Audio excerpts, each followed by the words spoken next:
One thing that I have always regretted as a chess player is missing out on the 1972 match of Bobby Fischer versus Boris Spassky, the match of the century. It was really one of the most interesting and intriguing matches that ever took place. A single American destroying the entire Soviet chess school. I have always prayed to God to take me back 41 years in time so that I could witness the drama and the tension live. Well, of course, to go back in time is impossible. But God was kind. He answered my prayers in the form of the match Anand versus Carlsen in 2013, and that too in India. It is one of the best match of the 21st century, and it is youth versus experience. The world number one takes on the world champion. I am not such a strong player to make prediction about the match as to who will win or who will lose. But what I have done is that I have carefully studied the 62 games that each of Anand and Carlsen have played against each other, and based on that I have tried to find some of the traits, the weakness or the strengths of each of the player.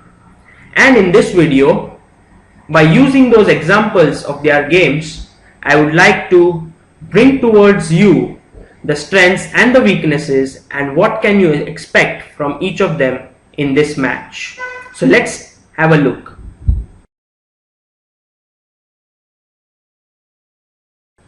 Vishwanathan Anand has a current rating of 2775. However, when he has the initiative in the position, his ELO is way higher. He keeps on creating threats to the opponent in such a way that the opponent has no time to actually try to counterattack. In a way, he attacks you on the queen's flank, then on the king's flank, and before you know it, the game is already over. Let's take an example of how Anand demolished Carlsen when he had the initiative. This position was reached between Anand White against Carlsen in Amber 2008. It was a blindfold game, and over here it's White to play. Anand has already got a small advantage because of his better organization of pieces. However, you can just see the energy with which he conducts the play. He has the initiative here and he begins with b4, attacking the black knight. Now of course, if the black knight retreats, then white will play d into c6 with an extra pawn, attacking the knight.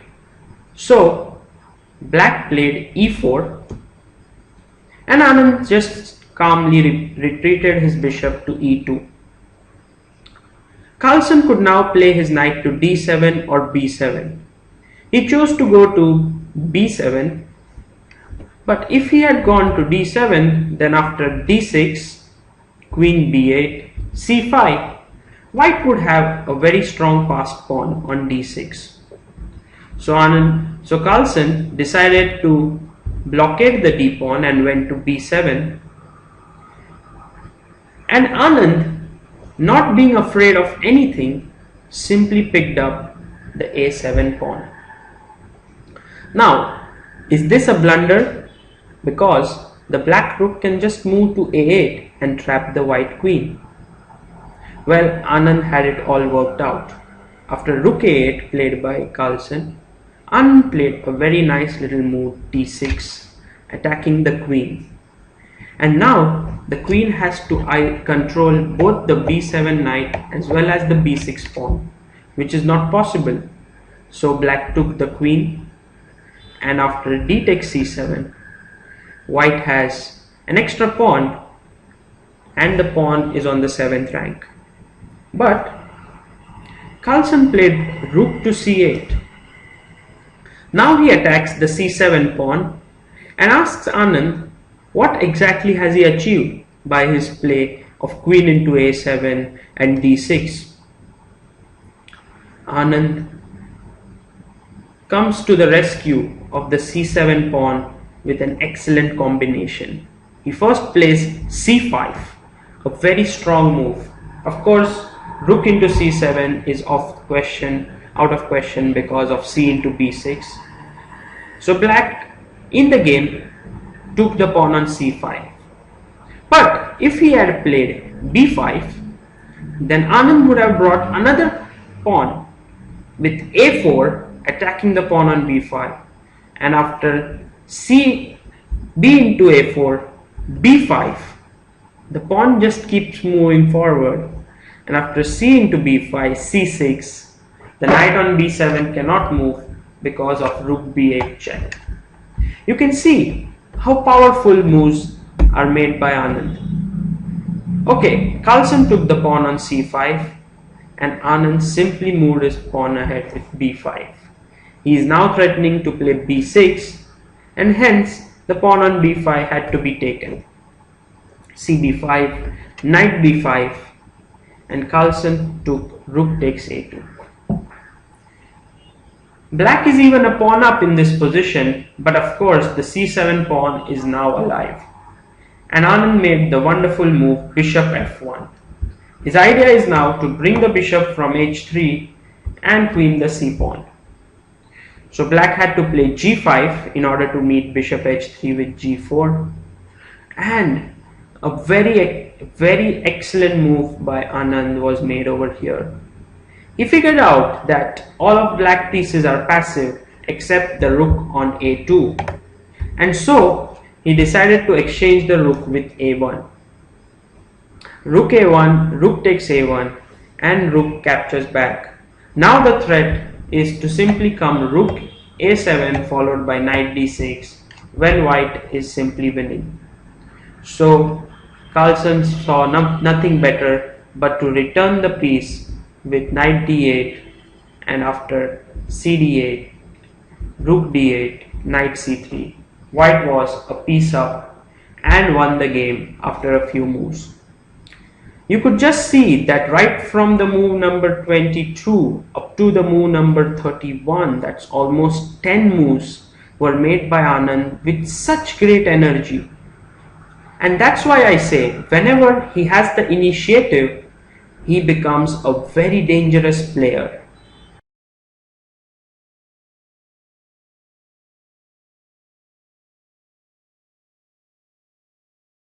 There is a story of Vishwanathan Anand that when he was young, he used to play a lot of blitz in his chess academy.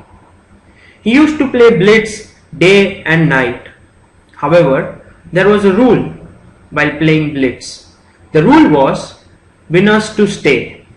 It would mean that once you lose a match, there would be a lot of players waiting in the queue to play, and you would have to go back and wait for all those players to play, and only then your chance would come.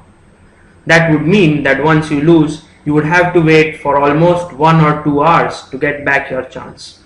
And Vishy Anand never liked to wait, and hence he always tried to fight on the board and try to save his position even when he was worse. And it was this training which helped him to become a very tricky defender. He always tries to defend in a tricky manner. Hence, Carlsen has to be very careful when he has a better position in the match, because Anand is a wily fox. He will not try to defend passively. He will try to take the bull by the horns and try to create as much counterplay as possible. Let's try to have a look at a game in which Anand was pushed to the wall by Magnus Carlsen, and he fought back with some very tricky defensive ideas. Carlsen versus Anand, Linares 2007. The position reached is quite symmetrical. However, white has the initiative here, that is Carlsen has the initiative because his two bishops are very menacingly placed, and so is his knight. It's Anand's move here, black to play. White's main threat is to take on f6 and after gf6 to take the pawn on h7, when he will be a pawn up, as well as forking the rook on f8 and the pawn on f6.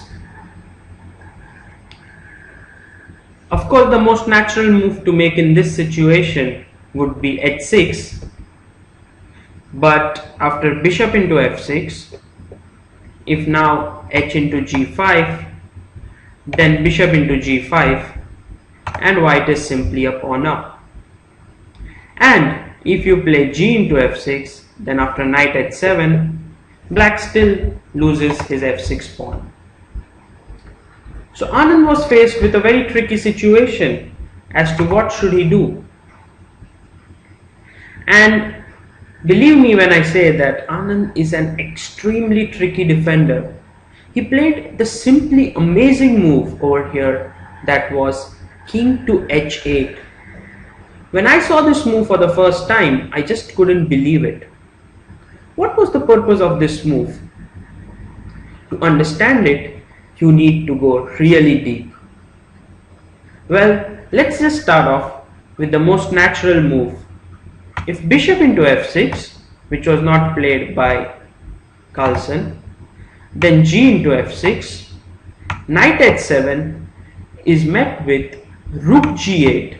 This was the point of bringing the king to h8, was actually to free the g file for the rook. Now the pawn on g2 is attacked, and after a move like g3, king comes to g7 and the h7 knight is trapped. Quite amazing, isn't it? Carlsen saw this trap and he decided not to take the knight on f6. He first saved his g pawn with g3. Now again his threat is the same, bishop into f6 followed by knight h7, and now rook g8 is no longer strong because the pawn is on g3. Anand played h6. Now look at the small change that has occurred because of g3. After bishop into f6, Anand was able to play h into g5. Yeah, of course, if g into f6, then knight h7 and white will simply win the pawn knight into f6. But after h into g5, the very funny thing is that bishop into g5 is no longer possible because of f6. And wherever the bishop goes, it is trapped. This was the drawback of the move g3. Such a minute detail was noticed by Anand, and so after h into g5, white had to retreat bishop b2, and after rook a c8, the worst days were over for black, and he in fact even managed to win the game with some excellent endgame play. You could see how trickily Anand defended the position, and he noticed every little change that was made by his opponent to suit himself, and thus Carlsen needs to be really very aware when he has an advantage, because Anand will defend very, very tenaciously.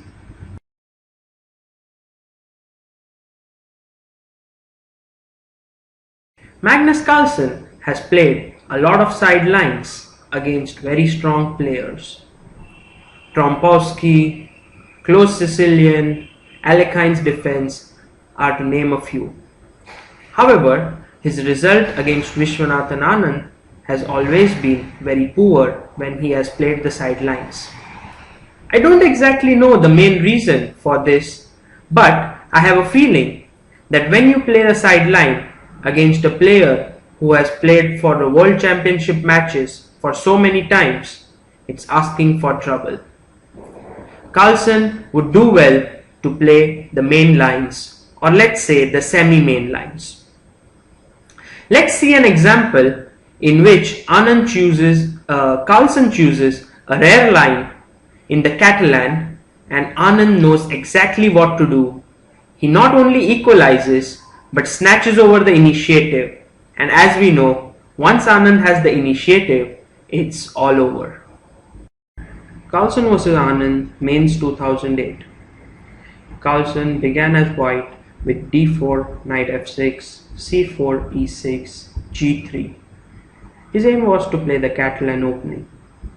To d5, bg2, bishop e7, knight f3, castle, castle.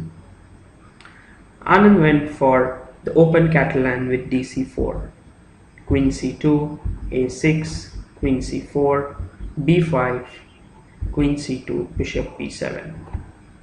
Now in this position, the main move is definitely bishop d2, as played on numerous occasions by Kramnik, and he has wonderful results with that move. But Carlsen went for a relatively side variation with bishop f4, attacking the c7 pawn. The main move in this position is knight d5 and also knight c6, but knight c6 is considered to be a better move, and Anand played that. He's now threatening in some lines to take the pawn on d4 as well as knight to b4. Carlsen set up a small trap with knight to c3. Of course, Anand knew very well that he must not take the pawn on d4. I can put a small quiz to you as to why the pawn on d4 must not be taken. You can pause the video and think about it. If the pawn on d4 is taken, then after knight takes d4, bishop g2, white has the very strong move rook d1, and after this either the g2 bishop or knight takes e6, both cannot be met, and white has an advantage. So Anand continued normally with knight b4, queen to c1, keeping pressure down the c5, and after rook c8, black was threatening to play c5, one of the main ideas of this opening. If black can make the move c5 in this position, he would have equalized easily, and so Carlsen must stop that move. He played rook d1, and Anand replied with the natural move, centralizing his knight to d5. White took the knight, bishop d5. Once again, black is threatening c5, as after d takes c5, bishop c5, there is a threat of bishop into f2, winning the white queen on c1. So Carlsen had to make a very artificial move, bishop e3, in order to stop c5. Now Anand once again snatches the initiative. He plays knight g4, attacking the bishop, and after knight e1, bishop takes g2, knight takes g2, he centralizes his queen with queen d5. h3 was met with knight takes e3, and now white has to take back with the queen, because if he takes knight h3, queen h5 attacks both the pawn on e2 and h3, and after queen e3, black played c5, an excellent move, and he equalized the game very easily. In fact, black already has the advantage in this position, and Anand went on to win the game very well, very easily. Anand's play just flowed like a river. Carlsen's attempt to throw him off his game didn't work, because Anand knew exactly what he had to achieve. When you play a sideline, more often than not, you are banking on your opponent's lack of knowledge rather than the strength in your position. But Carlsen would do well not to play the sidelines in the World Championship, because Anand's feel for the position as well as his experience allows him to make strong and natural moves quite easily.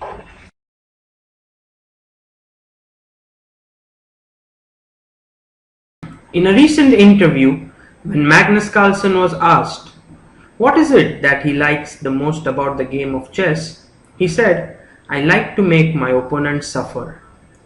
And this he does very well when he has a risk-free advantage.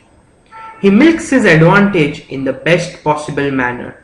He keeps on collecting small advantages, and before you know it, it's one huge advantage and the win is in the bag. Now, what exactly is this risk-free advantage, and how did Carlsen manage to get this against a tricky defender like Viswanathan Anand will be seen in the next game. Carlsen vs Anand, Arctic Stars Final 2010.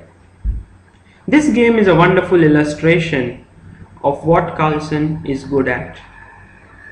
He gets a small advantage and he plays the best moves, putting most pressure on his opponent until he breaks down.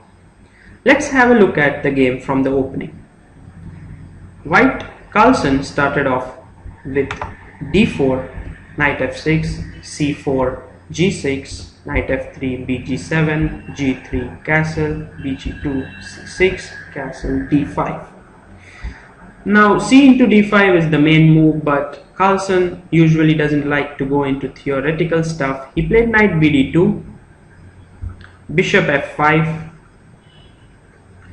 b3, very natural play, knight e4, bishop b2, and Anand here played a very odd move. He played knight to a6. Of course, the most natural move is to develop the knight to d7, but I wonder why Anand chose knight to a6. Carlsen played knight h4, knight takes d2, queen takes d2, and now the bishop on f5 has to go back because bishop e4 will be met with f3. So he went back to e6 and Carlsen makes slow and logical move rook c1, queen d7, the knight comes back towards the center to f3, threatening knight e5 maybe in some cases, rook f to d8 and rook f d1, very normal play. After knight c7, Carlsen moved his queen to a5, trying to probe the queenside weaknesses of black. Now Anand played knight to e8 and Carlsen secured his position with e3. White has a small edge and Anand played bishop g4. After rook d2, he gave up bishop into f3, bishop into f3. Look at this position very carefully. In fact, Anand should be looking at this position and trying his level best to not get such a position in the upcoming World Championship. White has the two bishops, a wonderful center, and nice rooks placed on central files. All in all, he has a small advantage, but most importantly, it's a risk-free advantage. And such an advantage is very, very dangerous against Carlsen, who likes to milk the position. Whenever he has a small advantage, he plays the strongest move in the position and keeps on increasing the pressure on his opponents. The same thing happened in this game.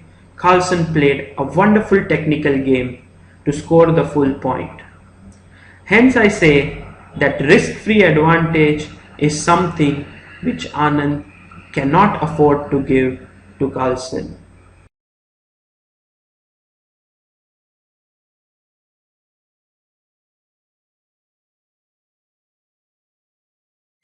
Carlsen is known for his middle game and endgame play.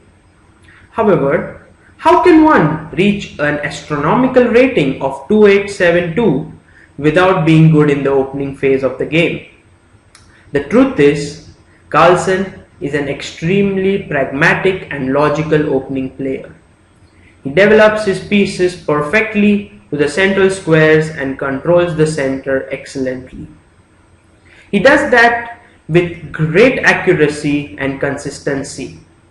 That is the reason why even in unknown positions he can find out very easily the best moves. In our game that we are going to see, he completely outplays Vishy Anand in one of the most topical variation of Ruy Lopez, the Breyer variation, and he gets a clear advantage. Let's see how he does it. London Classic 2010. Anand was white and Carlsen was black. Now imagine that Carlsen as black does not know the opening theory. You can just see that the way he plays the game is so logical up till the move till he gets the advantage in the game. He begins with Anand begins with e4, e5, knight f3, knight c6, bishop b5, a6, bishop a4, knight f6, castles. Carlsen plays bishop e7, rook e1. Now that the e4 pawn is defended, black has to play b5, bishop b3. Black defends his e5 pawn with d6, now threatening knight to a5, winning the important b3 bishop. So white must play c3 and black castles. In order to play d4, white must try to stop bishop g4 and hence the next move h3. Now the knight on c6 is in the way of the c pawn moving ahead and also bishop coming to b7, and so Carlsen logically redeploys the knight to b8. This is known as the Breyer variation of Ruy Lopez, and in fact it's very popular. After d4, knight bd7, white over here played knight bd2, bishop b7, just natural developing moves, bishop c2, and how to increase the pressure on the e4 pawn? Yes, of course, the little subtle move, rook e8, putting indirect pressure on the e4 pawn. White can now play knight f1 to g3, but Anand chose to go for a4. This is a relatively less played move, and Carlsen played bishop f8. Now the knight on d2 cannot move because the e4 pawn will hang. So white played bishop b3 and black replied with the solid move c6, saving his b5 pawn. Anand played b4. He is looking to develop his bishop to b2, and finally he would like to play c4 at the right moment when he would have excellent play. Now Carlsen played rook to c8. He is looking at the opening of the c file if white takes a into b5.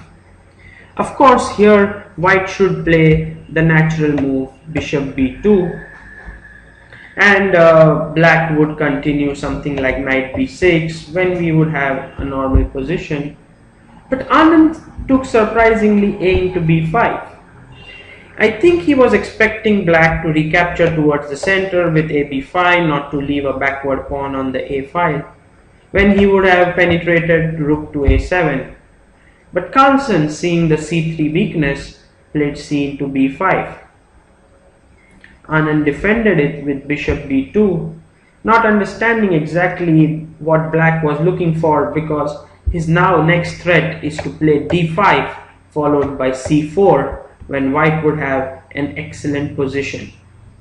But as I told you, look at Carlsen's pieces. Knight on f6, knight to d7, excellently placed. Bishop is nicely placed on f8, not in the way of any of the pieces. Bishop on b7 is excellent.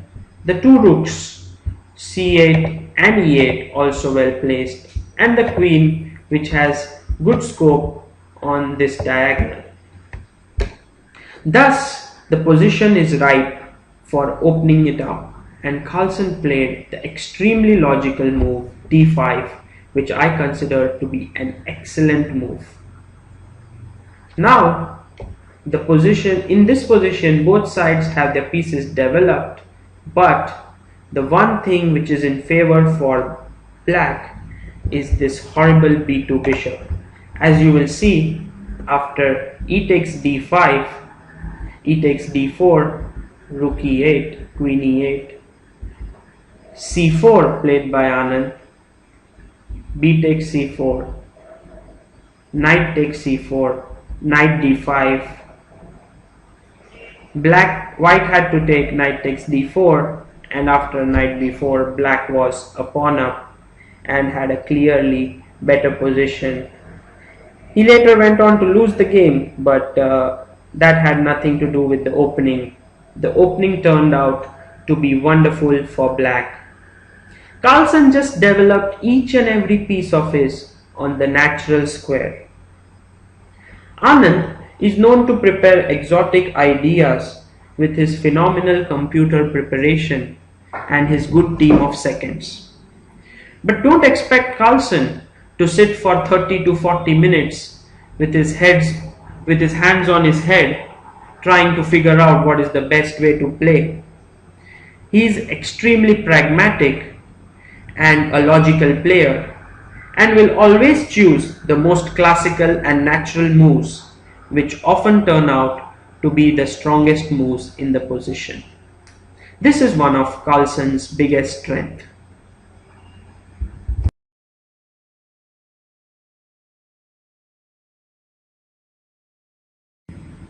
Many people say that history doesn't matter.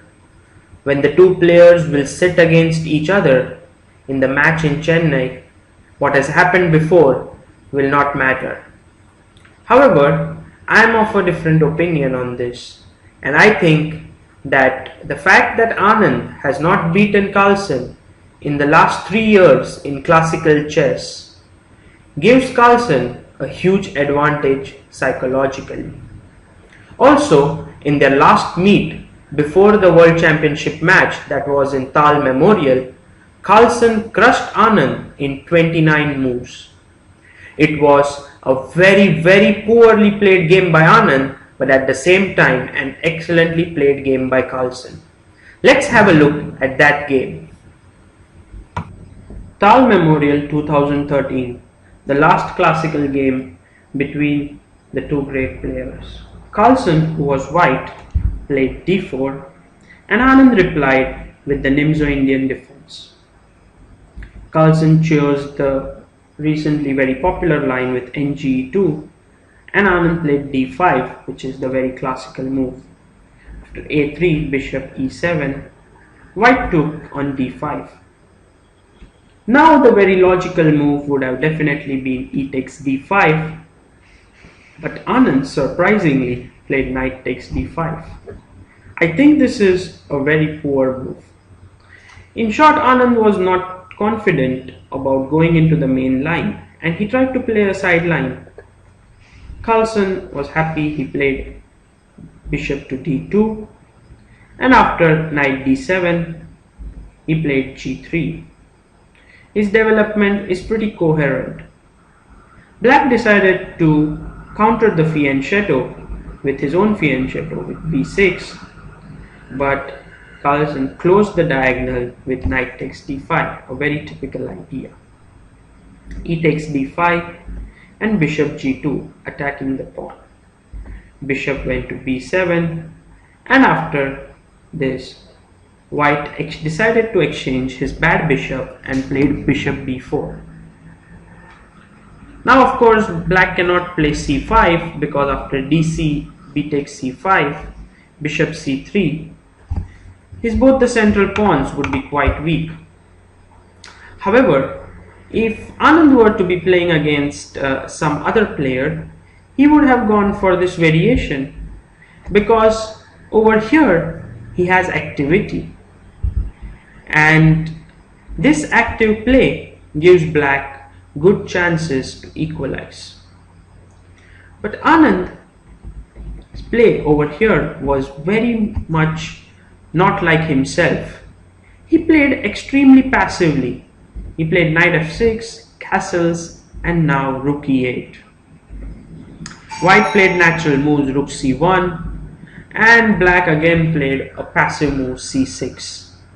As you can see, Carlsen continued with his natural play, whereas Anand was trying to be too sophisticated. Over here, he played bishop to c8, trying to redirect it to f5.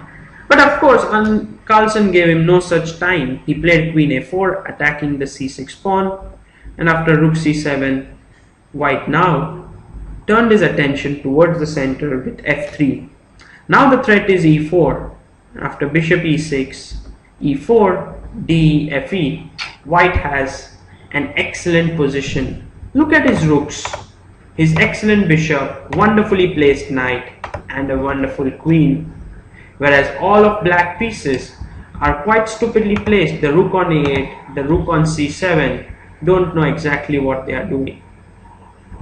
Queen went back to d7, and now Carlsen saw that he could end the game with a flurry of tactical moves with d5, cd, queen d7, rook d7, and knight e6, fe6, bishop h3, threatening the e6 pawn.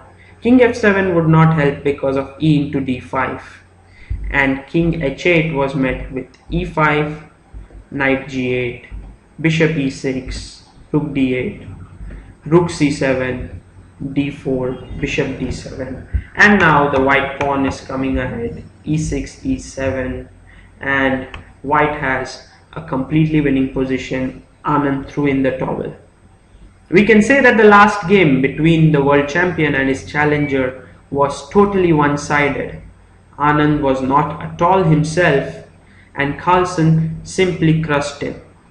Thus, the mental advantage, or you can say the psychological advantage, is with Carlsen as of now.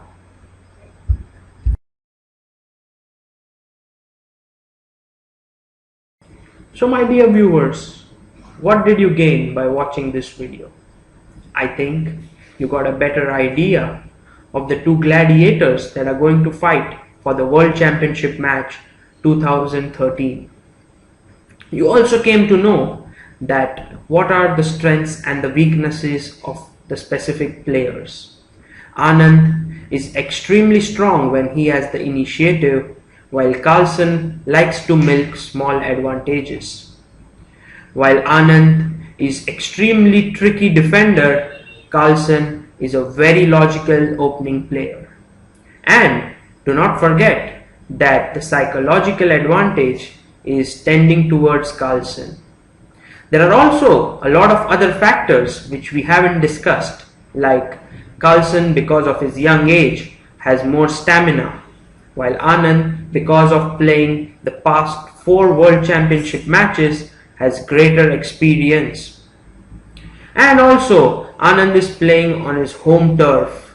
Whether it will put more pressure on him or whether he will be better able to acclimatize himself is to be seen in the match to come. Whatever be the result of the match, one thing is sure, that we as the viewers are going to learn a lot. We'll be able to see new ideas, we'll be able to see great chess moves being played and great games to learn from.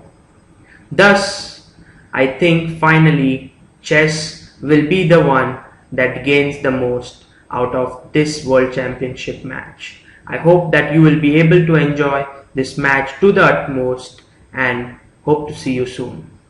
Thank you. Goodbye.